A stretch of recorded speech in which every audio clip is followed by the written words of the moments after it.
with some of our friends coming up in just a bit. Mark Gray was kind enough to bring Brad Jubin by, and now they're waiting out in the green room. And some of our friends that are involved in different dog endeavors, our four-footed friends, will be talking about that in just a little bit. But Steve, the bismuth guy. Now, I've had all kinds of questions tonight saying, what are you saying? Biz who? A business person? Biz what? No. Bismuth. So I'm going to let Steve tell us a little bit about what bismuth is now that he has mesmerized everybody here in the studio with the beauty of this element. It has a rainbow-type iridescence to it. Welcome to 92.5 The Bear, Steve. Tell us what bismuth is. Thank you for having me, Bonnie. Bismuth is the 83rd element in the periodic table. It's a metal much like lead as far as weight. It's a little bit more brittle than lead, but it's unique. When you melt it down and you slowly let it cool, the atoms attract each other, forming these hopper-like crystal structures you see in front of you. Wow. Now, are these magnetic in any sense? Because you said they attract to each other. So actually, it's diamagnetic. They use bismuth to levitate magnets, so it pushes against magnets. Now, how did you get into bismuth and into these unique displays for the average collector, somebody like myself, to have a unique showpiece either on their desk, in their collection, maybe in their bureau as a conversation piece? What got you into bismuth? Well, it's kind of a long story, but to cut it short, about 2 years ago, I was in a dark part of my life. My mom had just passed away, and just something wanted to entertain my mind with something, and that was at a rock show, and I saw bismuth. So I did a little Google research and started playing around with it, making my own crystals, and here I am. So you make these crystals in a controlled atmosphere, and I noticed that there are different shapes and different sizes. Everything from a tall, and I'm looking at on my desk for those of you that are at home that want to follow along with us, you can go to the website bismuthguy.com, and I'm going to spell that for you so you can take a look at what we're actually seeing in our studio, and that's BISMUTH, guy, GUY.com, bismuthguy.com, and I'm looking at the obelisk, and so tell me a little bit about how long this might have taken for you to create, and what did it look like when you started? Because it couldn't have had all these rainbow colors in it and all of these varying square shapes when you started. Yeah, bismuth starts off as metal ingots that I break apart and melt, and I form it in various shapes such as the obelisk, the eggs, cubes, and freestanding crystals that you would typically see at a rock show. It would typically take me probably about a day to make that obelisk. And you said that the different color variations, because some of these are in the shape of an egg form, and the insides are extremely iridescent. Some beautiful. In a turquoise color fashion, some in kind of a gold fashion. And if you wanted to follow along again, and I caught you off guard, it's bismuthguy.com, BISMUTH guy.com. And I ran across Steve at his eBay store. And I noticed that he was in Georgia, local. And I said, you know what? You need to come to the radio station. You need to bring a couple of these things and let us talk to you about this. Now, you said the different color variations are by the way you cool the bismuth. So explain that. Right.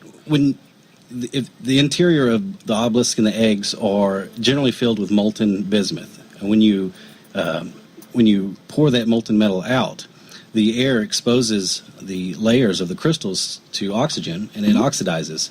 So you control the colors by the variation of temperature it's exposed to when it's going through this oxidization process. It happens in a matter of seconds.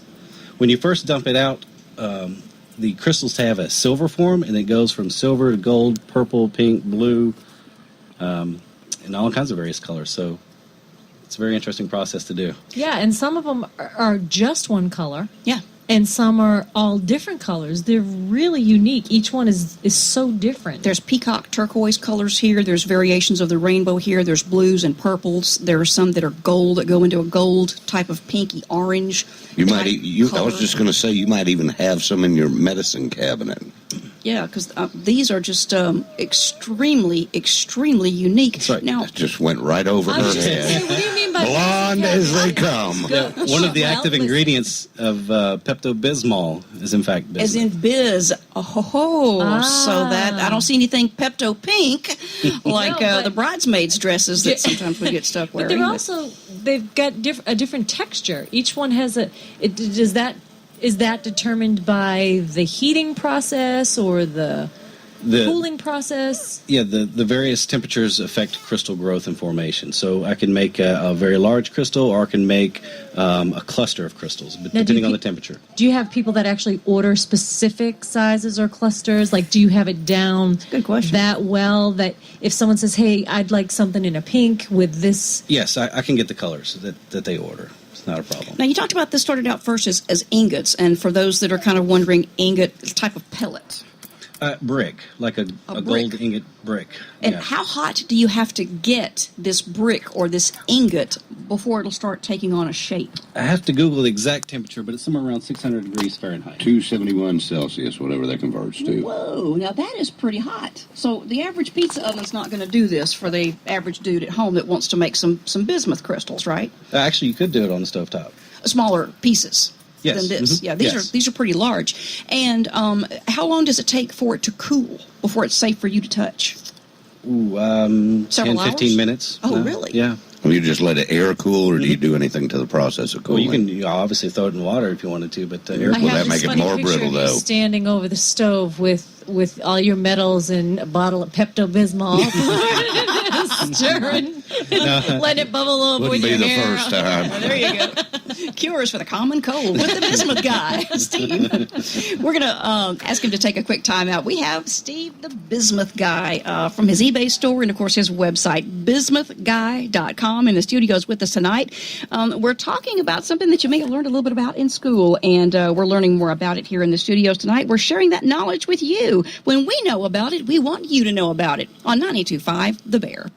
It's time to take a minute for your health. Cheryl Harris in the house talking some business. And we're- bismuth. I was going to say bismuth, ingots, high temperatures, rainbow colors, and if you're a collector out there and you are looking for the ultimate piece to add, if you're a rock hound, or maybe you like looking at some of the raw crystals and geode formations that are out there, you're a fan of druzy, and you like unique things that people usually come up, and whether you wear your pieces or whether you just display them, if you like those things that people come up and say, where did you get that?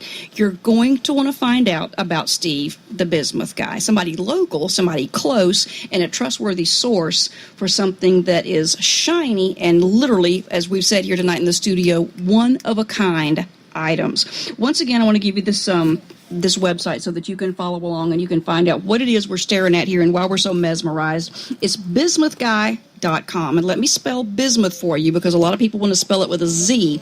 This particular spelling, B-I-S-M-U-T-H, bismuth, B-U-S-M-U-T-H-G-U-Y, bismuthguy.com. And Steve, I want to, once again, for somebody that may have just joined us, what got you into taking on such a unique hobby and creating such works of art? It just came to me. Making bismuth crystals is pretty common. You can go out on Google and figure out how to make bismuth crystals. It's pretty easy to do. You can, like I said, you can do it on your stovetop with your parents' supervision, of course, and melt a little bit of bismuth. And I first started off with Corningware, the white little glass oven things that you can actually pour bismuth into that and slowly let it cool over time, a matter of minutes, really. This doesn't take long. And then pour the excess molten metal out, and you'll have crystal formations inside of the Corningware. And what are some of the reviews been at your eBay store? Because people get to rate you and say what they think. And I know you sell internationally. I'm sure you've had orders from all over the world because of the unique size and shape of what you offer. It's not just the raw crystals in their rainbow shape and color, but the little square boxes, if you're following along online now, that a lot of people are familiar with. Yours are really unique in the sense that they're standalone pieces that are, dare I say it, museum quality. I would show this to anyone and say, hey, take a look at this. You're not going to find one of these anywhere else. So what do some of the people say when they get a piece and they've ordered it from you? What's been some of the comments? Absolutely Blown away. beautiful, much better than the pictures. Yeah. It's hard to photograph this stuff because of the colors. I mean, every time you turn it, It's a different color. It's a different color. Yeah. It's hard to explain. And then speaking of museums, you can actually pick my product up at the Tellus Museum. Ah. It's in the gift shop there. But yeah, 100% flawless reviews on eBay. I'm very pleased. Yeah, love these are beautiful. Madison is eyeing one of these, and I said to her, "Be careful! It's going to cost you more to take that home There you go. in your suitcase." You don't see this each and every day. And, you know, they all have different weights to them. Is that because of the amount of metal or the crystal that's grown in that shape? Right. It's random. An egg is never going to be the same, and it's never going to weigh exactly the same because the formations of crystals inside vary. But they generally weigh about a pound to pound and a half. I thought you say they generally lay an egg. Art, as Brad mentioned, a sign of fertility, a sign of life.